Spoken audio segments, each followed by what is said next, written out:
There comes a time in life when the roles between parent and child begin to shift quietly, subtly, but deeply enough to make your heart ache. You've spent decades caring for, protecting, sacrificing for, and loving your children. You were once the first person they called out to when they were afraid, the only one they trusted when they felt lost. But one day, you begin to notice something has changed. They no longer seek your opinion like they used to. Your advice goes unheard. Your words are interrupted halfway. At times, they even look at you with frustration, speak to you with impatience, as if you've become an outsider in the very home you built. And that truly hurts. Maybe you've stayed silent, tried to be understanding.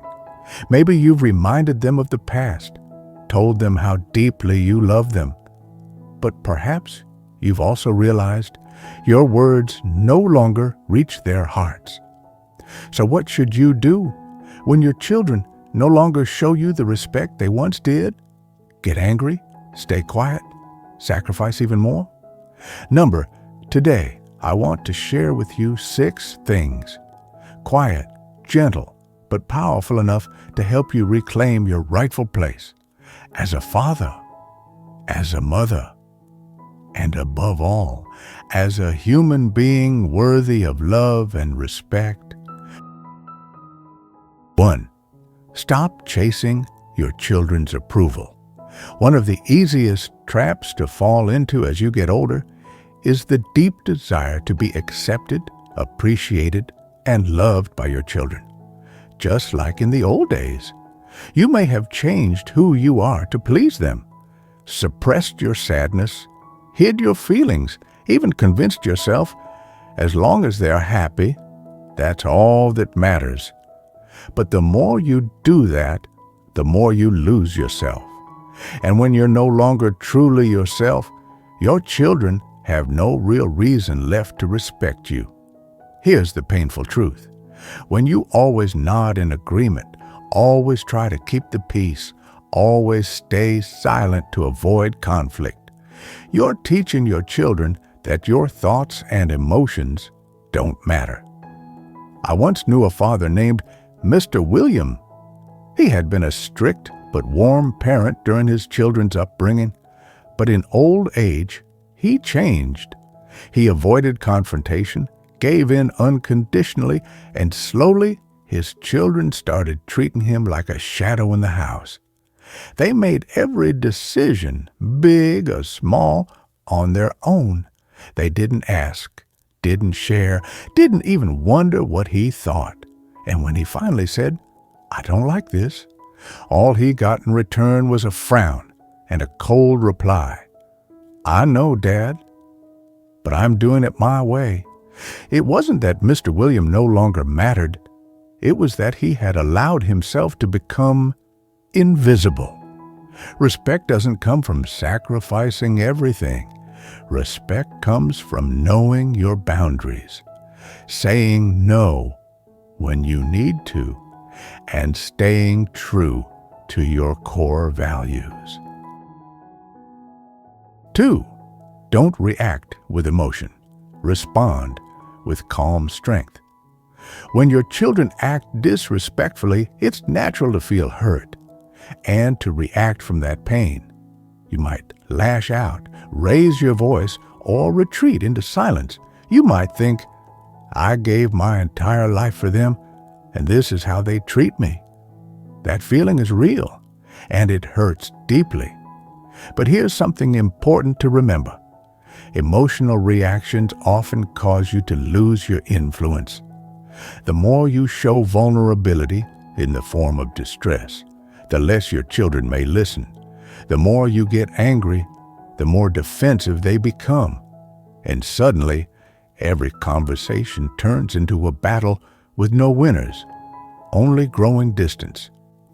I once spoke with a mother named Mrs. Ellen. She had always shared a close bond with her daughter. But after the daughter got married, she began to grow cold, easily irritated, often argumentative and impatient whenever her mother offered advice. One evening, during a family dinner, Mrs. Ellen gently commented on how her daughter was disciplining her child. In front of everyone, her daughter snapped, "Mom, stop interfering. This isn't your house anymore." The room went silent. Mrs. Ellen held back tears. After that day, she stopped sharing her thoughts altogether. Of course, she had every right to feel hurt, to cry, to grieve. But if you want to regain respect, what you need more than emotion is calm strength. Being calm doesn't mean you agree. It simply means you choose not to let someone else control your emotions. When someone speaks to you with heat and you respond with peace, you show true power.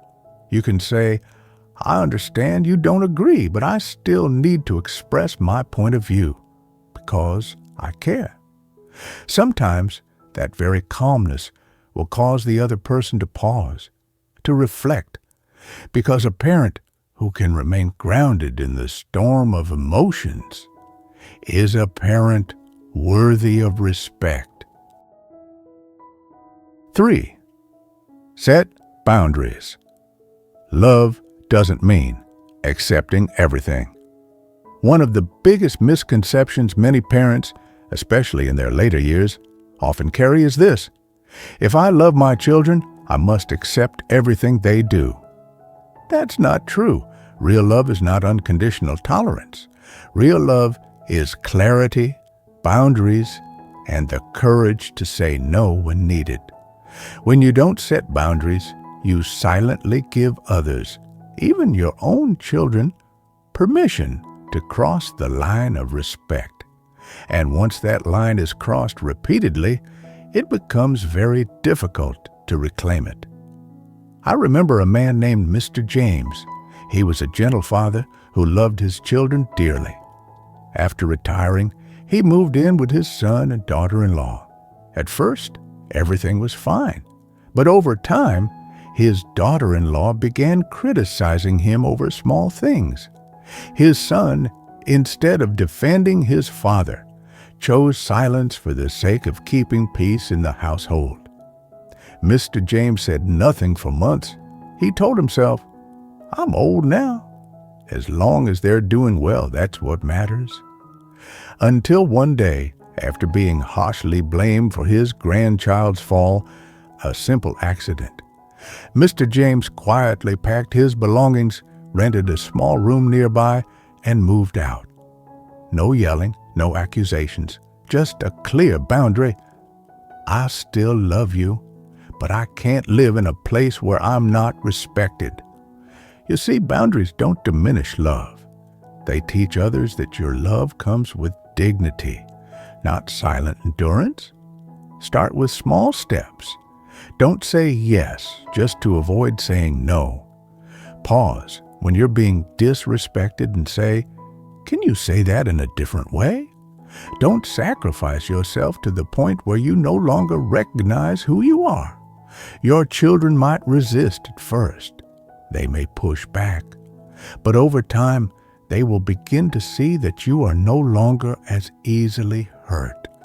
And that is when respect begins to grow stronger than ever before. 4th, live a life that makes you proud without needing anyone's approval. Sometimes the most painful part isn't your children's lack of respect. It's the quiet belief that you're no longer someone worthy of respect. You begin to think, "I'm just an old man or an old woman. I have no income. My health is fading. My children are the ones running the family now." And so you shrink. You sit quietly. You fade into the shadows of your past, waiting for a compliment, waiting for a bit of recognition, waiting for a glance that says, "You still matter." But what you get in return is busyness, rushed moments, sometimes even indifference. I once met a woman named Mrs. Linda. She used to be a literature teacher deeply loved by hundreds of students. But after retiring, she moved in with her son, who constantly told her, "Mom, just rest. You don't need to do anything anymore." At first, she felt comforted, but over time, she began to feel like she was slowly fading in her own home. She forgot the small joys. She stopped doing the things that once made her happy. Until one day, she made a decision. She began writing again, personal reflections, life lessons, memories from her teaching years. She shared them in an online group. To her surprise, hundreds of people started reading, commenting, and sharing her work. A local newspaper even invited her to contribute weekly. And then, one night during dinner, her son said, "Mom, I read your latest piece. It was beautiful. I'm proud of you." She smiled, said nothing, but inside she had already rediscovered something precious, her sense of worth. You don't need your children's praise to live a meaningful life. What you do need is the belief deep in your own heart that you're still living a life that matters. Whether it's cooking, writing, painting, walking each morning, or learning something new, live in a way that makes you proud, not to be applauded, but so that you can look in the mirror and say, "There's still light in me. I'm still me, and I no longer live just to be validated by others." And when you begin to shine from within, your children will start to see you with new eyes. 5. Teach your children how to treat you by the way you treat yourself. One of the most overlooked truths is this: your children don't just listen to you, they watch you. They learn how to treat you by observing how you treat yourself every single day. If you constantly put yourself down, stay in the background, and sacrifice silently without speaking up, then even without words, your children will unconsciously learn, "My parents don't need to be prioritized. Their feelings aren't as important as what we have going on." And this pattern continues, not because your children are heartless, but because you've taught them with your silence. I once met a man named Mr. Thomas. He was a retired engineer living with his son's family and 2 young grandchildren. Each day he drove the kids to school, cooked meals, did laundry, big things, small things, all without complaint. Even when he was tired, he smiled and said, "The kids work so hard. I'm old now. I should help however I can." But what hurt him most was this: at the dinner table, no one asked him anything. Conversations revolved around work, kids, and the younger generation's lives. He sat there eating, smiling, slowly becoming invisible in his own home. Until one day, Mr. Thomas made a choice to change. He began carving out space for himself. He enrolled in a painting class. He declined driving duties on days when he had plans. He started meeting old friends again and told his son, "I'm still your father. I don't exist just to serve my children and grandchildren." At first, his son was stunned, but gradually he began asking for his father's opinion again. He began paying attention to his father's feelings because Mr. Thomas had reminded him of a lesson they had both forgotten. If you want others to respect you, you must respect yourself first. Dear friend, love and kindness are beautiful gifts, but if they're not rooted in self-respect, they can easily be overlooked. Ask yourself, do you listen to your own emotions? Do you say, "I need a break," when you're exhausted?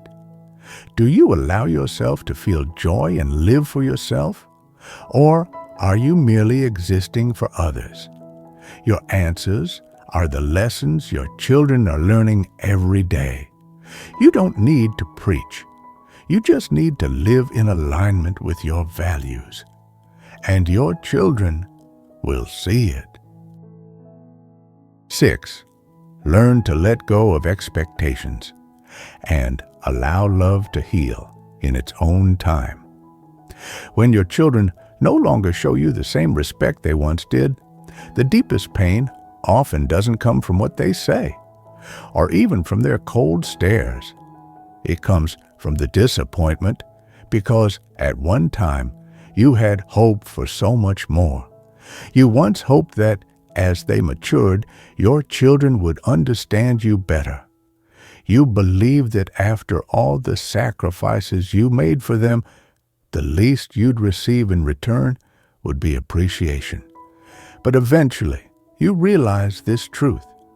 No matter how deep your love, you cannot control how others respond to it. And that's when you must learn one of the most important lessons of being an aging parent. Let go of expectations to set yourself free. I once sat with an elderly father named Mr. Raymond.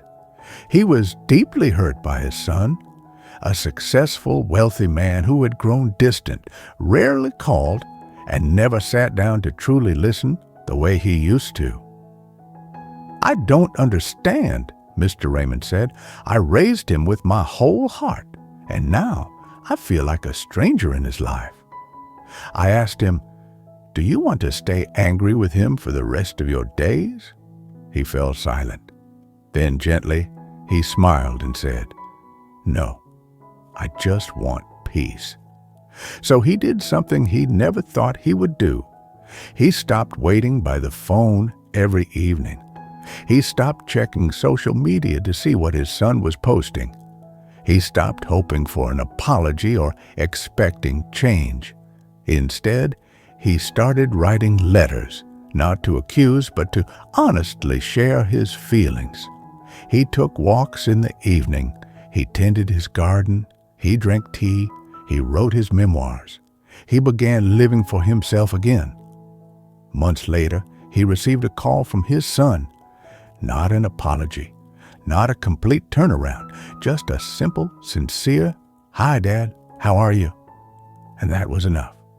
Because when you let go of expectation, you don't lose hope. You simply stop chaining yourself to the pain of waiting. You cannot force someone to love you the way you want, but you can love yourself enough not to beg for it. And sometimes, when love is freed from pressure and pain, it finds its way back in its own quiet, healing time. Dear friend, being a parent is a journey that never truly ends. But at some point you need to realize your role is no longer to serve, but to inspire. No longer to give endlessly, but to know what is worth keeping for yourself. Respect doesn't come from how much you've sacrificed. It comes from how you've lived your life. Live a life that even you can respect. And in time, those around you, even your children, will learn from that. If these words touched your heart, don't forget to leave a comment, share your own story, or send this video to a father or mother who might need to hear it. Live peacefully. Live with dignity. Live the way you truly deserve.